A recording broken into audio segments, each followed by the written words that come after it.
have a few best men. I thought that was a little bit rich. I mean, normally people have one and one's enough, right? But I love the guy, but he's no Leonardo DiCaprio. Why does he need 2, 3 best men? It's unbelievable. Surely it doesn't take this many of us to cover off the key points in his life. And then he said to me, I want you to cover the pre and post-puberty years of my life. And so we thought about that for a little while, and then neither of us could work out if he'd finished puberty yet. And so instead we decided that Tauf was going to cover the early years and I'll do some of the university times. So over to Tauf for the early years. I knew Dharma way back in 1993. 23 years, my friend. Been through a lot. I think this fair to ask 2 very simple questions at this stage. Firstly, how have you all managed to keep possibly Asia's longest running bromance going? Answer's very simple. Dharma, I'm sure you all agree with me, is full of awesomeness.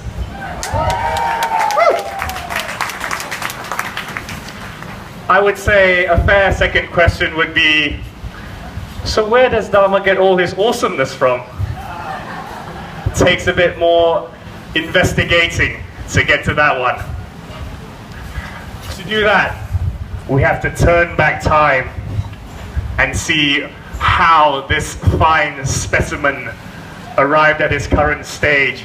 We have to go back to a time when Dharma was all hormonal rage, to a time when he was all teenage angst, to a time when he was discovering strange biological urges in his body. But that was just yesterday. So to go even further back, we dial it back to the year 1993. I remember the day very clearly, ladies and gentlemen. It was a dark and stormy morning. We were in a high school in Malaysia. It was the first day of the new term. We were sitting in the classroom, friends like Jong and I.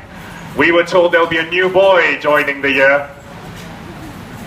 And then we heard it. The unmistakable roar of a vintage Jaguar XJ8 engine.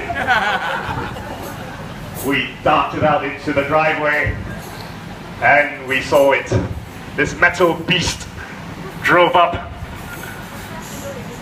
and a uniform Gurkha driver sprang into action, darting out from the driver's seat, running to the edge with umbrella in hand, and he escorted this princeling from the car to the school.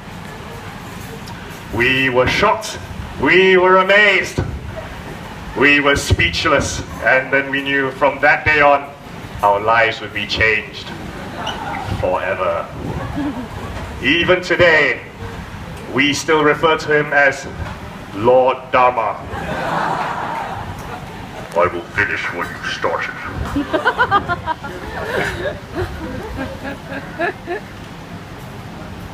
It's very simple, ladies and gentlemen. From that day on, Dharma taught us a lot about life, eternal, world upside down. He rocked our universe. The deeds that he did in school probably be too long to relate in such a short time, but I will narrow it down to 3 key areas, my friend. Firstly, he introduced us to the new word, fashionista. We were simple people in a simple school until he showed up. We wore normal school shoes. He arrived in Italian leather loafers. We bought our school uniforms from the school shop. His clothes, tailor-made. I wore plain white underpants. His had large eagles on the waistband. Now you know where this peacock got his feathers. Number 2. He was a gastronomic icon. Long before there was a term omakase, he introduced it to us. We had simple school lunches, curry laksa, nasi lemak, things like that. Dharma had a secret weapon, Mrs. Taru's magical lunchbox. He would bring this into school every day. It was a gold-plated square, and every day he would open it. Everything would be perfectly arranged. There would be the rice on one side, the pan-fried foie gras on the left, beluga caviar on the right, and his favorite, chocolate-flavored milk on the far corner. Number 3, ladies and gentlemen.